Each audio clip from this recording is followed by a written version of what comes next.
স্নান শেষে আমি ঢুকে পড়লাম পাশের ঝাউ গাছের ঝোপে। ভেজা কাপড় রেখে শুকনো লাল পেটিকোট পরে নিলাম।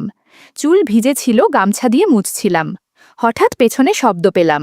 ঘুরে দেখি ঝাউ পাতার আড়াল থেকে অভিক বেরিয়ে এলো। বলল, চলো বাড়ির পেছনে একটু দাঁড়াই। সেদিনের কথা কেউ জানে না। আমি অঞ্জলা, বয়স ৪৩। আয়নায় তাকালে এখনও নিজেকে ৩০-এর মতোই মনে হয়। গায়ের রং মাঝারি, চুল কাঁধ ছোঁয়া, সোজা। বিয়ের পর অনেকেই বলতো, আপনি তো একদম সিনেমার নায়িকার মতো। শুনে হেসে ফেলতাম। এখন কেউ আর কিছু বলে না, আমিও শুনি না। আমরা শহরের একপাশে ছোট্ট একটা ফ্ল্যাটে থাকি, আমি, স্বামী সমরেশ আর আমাদের ছেলে অর্ক। আমি বেশিরভাগ সময় হালকা আরামদায়ক জামাকাপড়েই থাকি, যেমন পাতলা সুতি ম্যাক্সি। রঞ্জু নামের এক দোকানদার চোখে চোখে রাখে, মাঝে মাঝে ইঙ্গিতপূর্ণ কথা বলে, আমি কিছু বলি না। সমরেশ প্রাইভেট কোম্পানিতে কাজ করে, রাতে ফিরে ক্লান্ত থাকে। আর অর্ক এখনও ছোট, ১১ বছর। আমি সেজেগুজে বারান্দায় দাঁড়ালে সমরেশের নজর পড়ে না, বরং বলে, ঘুম আসছে না, একটু দূরে দাঁড়াও। মাঝে মধ্যে মনে হয়, আমি কি আসলেই খুশি? হয়তো না, ভেতরে কোথাও যেন শূন্যতা জমে আছে, কারোর সঙ্গে বলা যায় না। সন্ধ্যায় রঞ্জু বলেছিল, আজকে তো ম্যাক্সির রঙের সঙ্গে ক্লিপের মিল একদম পারফেক্ট। আমি হেসে বললাম, তুমি না কসমেটিক্স বেচো না, কথা বেচো। ওর চোখে কিছু ছিল যা বহুদিন সমরেশের চোখে দেখিনি। এইসব ছোট ছোট মুহূর্তই আমাকে মনে করিয়ে দেয়, আমি এখনও বেঁচে আছি, এখনও কেউ খেয়াল রাখে। ঘুমাও চলো, বলেছিল সমরেশ, কিন্তু আমি ঘুমাতে পারিনি। জানালার বাইরে তাকিয়েছিলাম। কারো চোখে হয়তো আমি এখনও অনেক কিছু, কিন্তু যার চোখে চাই সেই চোখ তো বন্ধ। সকালটা ছিল একদম চুপচাপ। কাপড় ধুয়ে বারান্দায় দড়িতে দিলাম। অর্ক তখনও ঘুমিয়ে, সমরেশ অফিসের জামা পরছে। এমন সময় ফোন বাজল। স্ক্রিনে গ্রামের বাড়ি। ওপাশে কাকা গলা, বৌদি, গোবিন্দ কাকা আর নেই। মনটা খালি হয়ে গেল। বহুদিন দেখা নেই, তাও ওনার অস্তিত্ব ছিল বাড়ির মাটির মতোই। সমরেশ জানল, বলল, আমার যাওয়া সম্ভব না, তুমি বরং অর্ককে নিয়ে চলে যাও, খরচ আমি পাঠিয়ে দিচ্ছি। ওর গলায় অনিচ্ছার চেয়ে বেশি ছিল উদাসীনতা। পরদিন খুব সকালে ট্রেন। ব্যাগ গোছালাম। গায়ে ছিল আরামদায়ক একটা পাতলা ম্যাক্সি, তার ওপর একটা হালকা ওড়না। ট্রেনে ভিড়, গরম, সেটাই বেশি ভাবছিলাম। আমার পাশে বসেছিল এক যুবক, চুপচাপ প্রথমে, তারপর একটু নড়েচড়ে বসল। একবার তার হাত ছুঁয়ে গেল আমার কাঁধ ঘেঁষে, বলল, সরি। আমি বললাম, ঠিক আছে। মনে হচ্ছিল তার দৃষ্টি একটু বেশি মনোযোগী। বাতাসে কাপড়টা গায়ে লেগেছিল, আমিও ওড়না একটু গুছিয়ে নিলাম। কিছুক্ষণ পর ও বলল, কাকিমা, পানির বোতলটা খুলে দেবেন? আমি খুলে দিতেই আঙুল ছুঁয়ে গেল তার। খুব স্বাভাবিক, কিন্তু মনে একটু অন্যরকম লাগল। ও নামার সময় বলল, আপনার চুলটা একদম সাবিতা বৌদির মতো। আমি চমকে তাকাতেই সে ভিড়ে মিলিয়ে গেল। ট্রেন চলছিল, আমি শুধু জানালার বাইরে তাকিয়ে ভাবছিলাম। কিছু মুহূর্ত থাকে যেগুলো শুধু শরীর বুঝতে পারে, মন জমিয়ে রাখে, কিন্তু বলা যায় না। দুপুরের পর পৌঁছালাম গ্রামের স্টেশনে। উঠোন, পুকুর, আম গাছ সব যেন ফিরে এলো অনেক বছর আগের মতো। দাদা বলল, অঞ্জলা বৌমা, অর্ক তো একেবারে মাস্টারমশাই হয়ে গেছে। আমাকে ঘর দেওয়া হলো এক কোণার ঘরে। মাটির মেঝে, কাঠের খাট, জানালার পাশ দিয়ে আসা হাওয়া। ব্যাগ রেখে বসতেই মনে হলো অবশেষে একটু শান্তি। শ্রাদ্ধের জন্য গ্রামে এলেও ভেতরে ভেতরে বুঝছিলাম, এ সফরে শুধু বিদায়ের নয়, কিছু নতুন গল্পেরও শুরু হতে চলেছে, যার ইঙ্গিত হয়তো আজ রাতেই আসবে। সকালের রোদ উঠোনে এসে পড়েছে। আমি রান্নাঘরের জানালা দিয়ে বাইরে তাকিয়েছিলাম। হঠাৎ এক যুবক এসে দাঁড়ালো দরজার পাশে। হালকা ঘাম, চোখে সোজা দৃষ্টি। বলল, আপনি কি অর্কর মা? আমি হেসে বললাম, হ্যাঁ।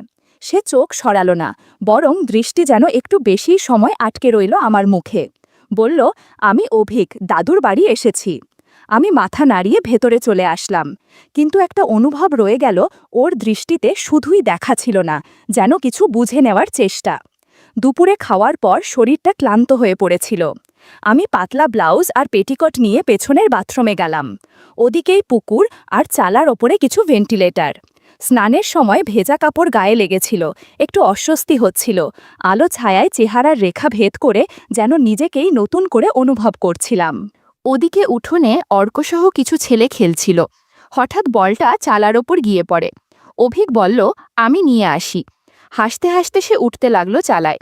বল তুলতে গিয়ে হঠাৎ চোখ পড়ল ভেন্টিলেটরের ফাঁক দিয়ে। এক ঝলক সে হয়তো আমাকে দেখেছিল। পেছন ফিরে দাঁড়িয়ে ভেজা চুলে গামছা দিয়ে মাথা মুছছিলাম। সে মুহূর্তে কিছু বলার ছিল না, কিন্তু তার চোখে যেন স্থিরতা হারিয়ে গিয়েছিল। আমি ভেতর থেকে ডাকলাম, অর্ক, বাইরে আছিস? অভিক চমকে উঠল, বল হাতে নিচে নামল, কিন্তু তার চোখে তখনও সেই মুহূর্তের এক ঝলক জমেছিল। সন্ধ্যায় পুকুর পাড় দিয়ে হেঁটে আসছিলাম, দেখি সে উঠোনে বসে বল ঘোরাচ্ছে। আমি বললাম, আজকের বলটা তো কাজে দিল? সে তাকিয়ে হেসে কিছু বলল না, শুধু সেই চেনা দৃষ্টিটা আবার ফিরে এলো, যা চালার ওপর থেকে শুরু হয়েছিল। রাতটা কেমন যেন নিঃশব্দে মোড় নিচ্ছিল। ঝিঝির ডাক, গরম হাওয়া আর চারপাশের নিস্তব্ধতা যেন ভেতরের কোনো দোলানো ভাবনা জাগিয়ে তুলছিল। ঘরে সবাই ঘুমিয়ে পড়েছে। আমি অর্কর পাশে শুয়েছিলাম, কিন্তু ঘুম আসছিল না। একটু হাওয়া লাগবে ভেবে দরজার কপাটটা সামান্য খুলে দাঁড়ালাম। গায়ে ছিল একটানা পরা পাতলা ম্যাক্সি, চুল খুলে পেছনে ফেলেছিলাম। এই গ্রামে এমন আরামেই সবাই চলে, মেয়েরা যেমন, আমিও। বাইরে কেউ কিছু বলে না। আমি জানতাম না কেউ হয়তো দেখছেও। টিউবওয়েলের পাশে দাঁড়িয়ে অভিক জল খাচ্ছিল, হয়তো কিছু ভাবছিল। হঠাৎ ওর চোখ পড়ল আমার ধরের দিকে। দরজার ফাঁকে দাঁড়িয়েছিলাম পাতলা ম্যাক্সিতে, এক হাতে চুল সামলাচ্ছি আর এক হাতে খোপা ধরে হালকা বাতাস নিচ্ছি। হঠাৎ মনে হলো কেউ হয়তো তাকিয়ে আছে। অভিক উঠোনের ধারে দাঁড়িয়েছিল, থমকে গেল। আলো ছায়ায় আমার অবয়বটা ভেসে উঠেছিল হয়তো। সেটা শুধু দেখা নয়, কিছু টের পাওয়ার মতো ছিল। আমি জানতাম না ওর চোখ পড়েছে কিনা, কিন্তু মনে হচ্ছিল আশপাশে যেন নিঃশব্দে কেউ দাঁড়িয়ে আছে। নিঃশ্বাসও শুনতে পেলাম কিনা বুঝতে পারছিলাম না। এক ঝলক তাকিয়ে দেখি চোখাচোখি হলো। চোখে একরকম চাপা আগুন।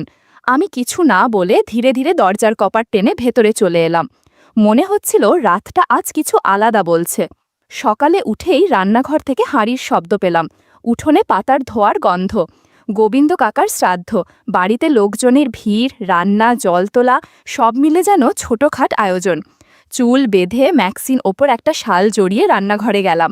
দাদা মজা করে বলল, তোরে ধর জামাই বানিয়ে ফেললাম রে। আমি হেসে বললাম, কাজে মন থাকলে মন ভালো থাকে। উঠোনে অভিক তখন থেকেই কাজ করে চলেছে, জল টানা, পাতা কাটা, চাল তোলা। কে বলবে শহরের ছেড়ে? চোখ একবার গিয়ে পড়ল ওর দিকেই, সাদা গেঞ্জিতে ঘামে ভেজা শরীর, মুখে ক্লান্তি আর মনোযোগ। আমি চোখ ফিরিয়ে নিলাম। আজকের দিনে এসব ভাবা যায় না। দুপুরে ঘরে গিয়ে পাতলা সাদা বর্ডারের শাড়িটা পরতে শুরু করলাম।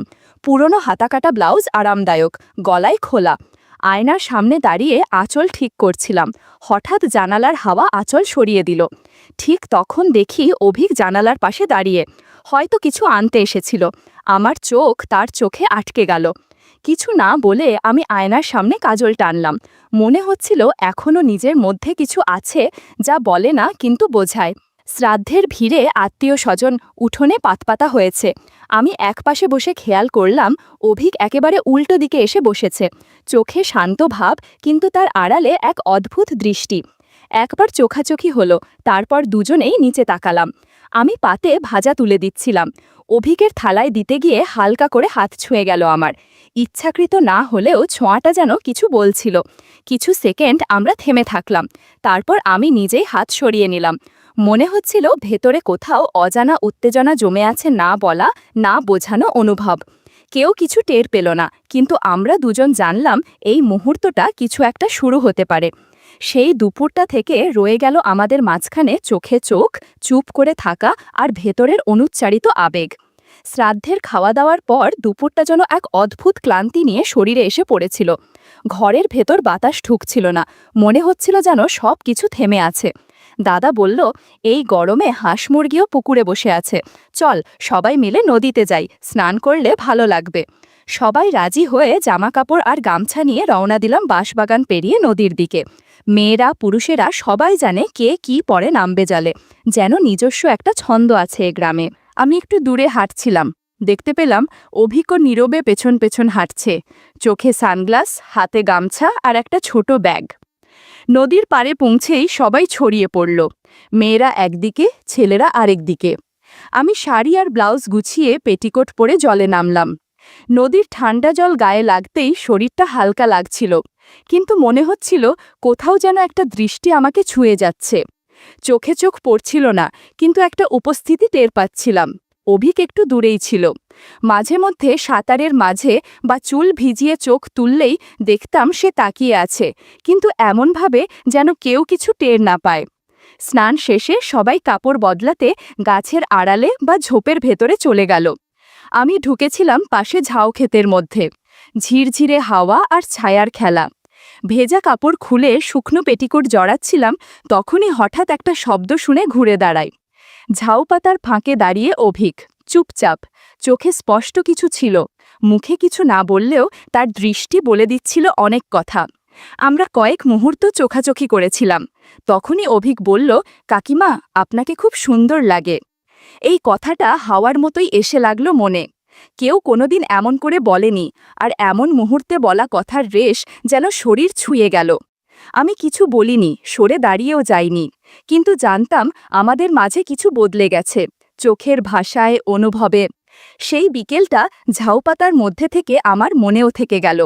রাতটা ছিল গুমোট, মনটা অস্থির, বারবার বিকেলের ঘটনাটা মনে পড়ছিল। প্রশ্ন করছিলাম নিজেকে, এটা ভুল নাকি এটুকু অনুভবও আমার প্রাপ্য ছিল? আমি ম্যাক্সি পরে খাটে বসেছিলাম, চুপচাপ। বাড়ির সব ঘর নিস্তব্ধ, অর্ক পাশের ঘরে। বাতাসে পর্দা দুলছিল। ঠিক তখনই দরজার ফাঁকে একটা ছায়া। আমি যেন আগে থেকেই জানতাম অভিক। সে ধীরে ধীরে ঘরে এলো। মুখে কোনো শব্দ নেই, চোখে সেই পুরনো দৃষ্টি, এবার আরও স্থির। আমি ফিসফিস করে বললাম, সবাই ঘুমিয়ে পড়েছে তো? সে মাথা নেড়ে বলল, চলো পেছনের দিকে, ঘরের গাদার কাছে, কেউ দেখবে না। আমি কিছু না বলে উঠে দাঁড়ালাম, শব্দ না করে বেরিয়ে গেলাম ওর পেছন পেছন। ঘরের গাদায় এসে দাঁড়ালাম দুজনে। চাঁদের আলো ছায়ায় মিশে গেছে চারপাশ। অভিক ফিসফিস করে বলল, তোমাকে প্রথম যেদিন দেখলাম সেদিনই বুঝেছিলাম তুমি আলাদা। আমি নিচে তাকিয়ে রইলাম। সে হাত বাড়িয়ে আমার কপালের চুল সরিয়ে দিল। কিছু বলল না, শুধু চোখে চোখ রেখে যেন অনেক কথা বলে দিল চুপচাপ। আমার ভেতরে দ্বিধা, প্রশ্ন, অথচ কোথাও যেন শান্তিও ছিল। সেই মুহূর্তটা ঠিক স্পষ্ট নয়, কিন্তু অনুভব গেঁথে গেল গভীরে, যেন এই রাত কিছু বলেছে, যা দিনের আলোতে হয়তো বলা যাবে না।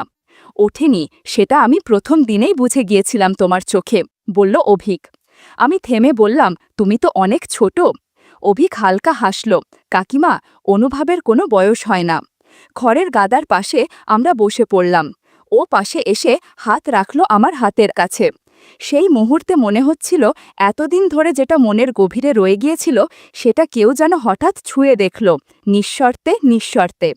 আমি চোখ বন্ধ করলাম। কেউ কিছু বলল না, কোনো শব্দ হয়নি, তবু মনের ভেতর কোথাও যেন একটা বন্ধন তৈরি হয়ে গেল। রাতটা নিঃশব্দ, অথচ অদ্ভুতভাবে স্পষ্ট ছিল। আমি অনুভব করলাম চুপ করে কারো পাশে থাকাও গভীর ভালো লাগার মতো। ভোরের আলো ফোটার আগেই অভিক পেছনের রাস্তা ধরে হেঁটে বেরিয়ে গেল। আমি শুধু চুপচাপ তাকিয়েছিলাম, ও ফিরে তাকায়নি। আমি ডাকিনি, কারণ কিছু অনুভব মুখে বললে হয়তো তার জাদু ভেঙে যায়। সেই রাত, সেই মুহূর্তগুলো শব্দহীন, কিন্তু থেকে গেল আমার মধ্যে। ঘরে ফিরে দেখি অর্ক তখনও ঘুমিয়ে। আমি ওর মাথায় হাত বুলিয়ে দিয়ে কাপড় গুছিয়ে নিতে শুরু করলাম। আবার শহরে ফিরতে হবে, আবার চেনা সংসার, কিন্তু মন জানে এবার কিছু বদলে গেছে। দুপুরে আমরা ট্রেন ধরার জন্য রওনা দিলাম। গ্রামের রাস্তা, পুকুর, গাছপালা সব যেন নতুনভাবে দেখাচ্ছিল। ট্রেনে বসে আমি জানালার বাইরে তাকিয়ে ভাবছিলাম, একদিন হয়তো আবার ফিরব এই গ্রামে। যখন অর্ক বড় হবে, তখন নির্ভয়ে আসতে পারব এখানে। হয়তো ঝাউক্ষেতের পাশে দাঁড়িয়ে অভিক তখনও থাকবে, আর সেদিন সবকিছু আবার শুরু হতে পারে, ঠিক যেখানে শেষ হয়েছিল।